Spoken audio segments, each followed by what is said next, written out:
એક ગરીબ બાળકની પ્રાર્થના ચિઠ્ઠી. પ્રતિ શ્રી ભગવાનભાઈ ઈશ્વરભાઈ પરમાત્મા. સ્વર્ગલોક, વાદળી વચ્ચે, મો આકાશ.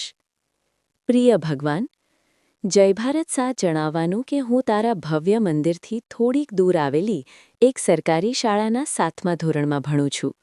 મારા પિતાજી દાણાપીઠમાં મજૂરી કરે છે અને મારી માં રોજ પારકા ઘરમાં કામ કરવા જાય છે. હું શું કામ ભણવો એની મારા માતા પિતાને કે મને પણ ખબર નથી.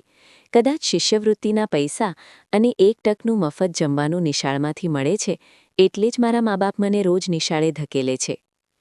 ભગવાન, તને 2-4 સવાલો પૂછવા માટે જ આ પત્ર હું લખી રહ્યો છું.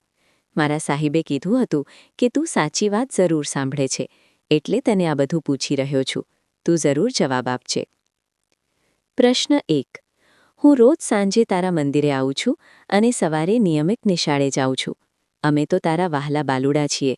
તો પણ હે ભગવાન, તારી ઉપર આરસ પહાડનું મંદિર છે, એસી છે અને મારી નિશાળમાં ઉપર છાપરું પણ કેમ નહીં? દર સામામાસી પાણી પણ ટપકે છે. આ મને સમજાતું નથી. તું સમજાવજે. પ્રશ્ન 2. હે ભગવાન, તમે રોજ 32 ભાતના પકવાન પીરસાય છે ને તું તો એ ખાતોય નથી. અને હું દરરોજ બપોરે મધ્યમ ભોજનમાં 1 મુઠ્ઠી ભાતથી અડધો ભૂખ્યો ઘરે જાઉં છું. આવું કેમ? પ્રશ્ન 3. મારી નાની બહેનના ફાટેલા ફરાક પર કોઈ થીગડુંય નથી મારતું અને તારે રોજ રોજ પંચરંગી નવા વાઘા? સાચું કહું ભગવાન, હું રોજ તને નહીં, તારા નવા કપડાં જોવા જ તારા મંદિરે આવું છું.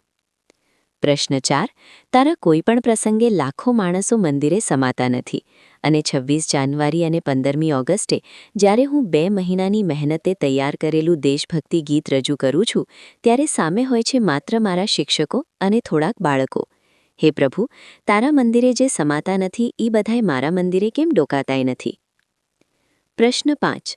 તને ખોટું લાગે તો ભલે લાગે, પણ મારા ગામમાં એક 5 સ્ટાર હોટલ જેવું મંદિર છે. તે તારે ખરેખર એટલી બધી સગવડતા જોઈએ છે?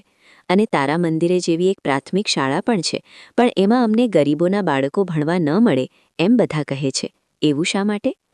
પ્રભુ, મેં સાંભળ્યું છે કે તું તો અમારી બનાવેલી મૂર્તિ છો, તોય આવી જલજલાટ છો, અને અમે તો તારી બનાવેલી મૂર્તિઓ છીએ, તોય અમારા ચહેરા પર નૂર કેમ નથી? બસ, શક્ય હોય તો 5 પ્રશ્નના જવાબ આપજો. મને વાર્ષિક પરીક્ષામાં કંઈ કામ લાગે. ભગવાન, મારે ખૂબ ભણવું છે, ડૉક્ટર બનવું છે, પણ મારા મા બાપ પાસેથી કે ટ્યુશનના પૈસા નથી. તું જો તારી એકાદ દિવસની દાનપેટી મને મોકલે ને તો હું આખી જિંદગી ભણી શકું. જોજે, આ વાત પર જરા વિચાર કરીને કહેજે. જો કે હું જાણું છું કે તારે પણ ઘણાને પૂછવું પડે એમ છે. પરંતુ આ વર્ષ 7મા ધોરણની વાર્ષિક પરીક્ષા વખતે જો તું મારા પર ધ્યાન નહીં આપે તો મારા બાપુ મને સામેના ચાવાળાની હોટલે રોજના 5 રૂપિયાના ભવ્ય પગારથી નોકરીએ રખાવી દેશે ને પછી આખી જિંદગી હું તારા શ્રીમદ ભક્તોને ચા પાઈશ. પણ હા, તારી હારે તો કિટ્ટા જ કરી નાખીશ. માટે જલ્દી કરજે ભગવાન. સમય બહુ ઓછો છે, તારી પાસે અને મારી પાસે પણ. લી, સરકારી શાળાનો એક ગરીબ વિદ્યાર્થી અથવા ભારતના એક ભાવિ મજૂરના વંદે માતરમ.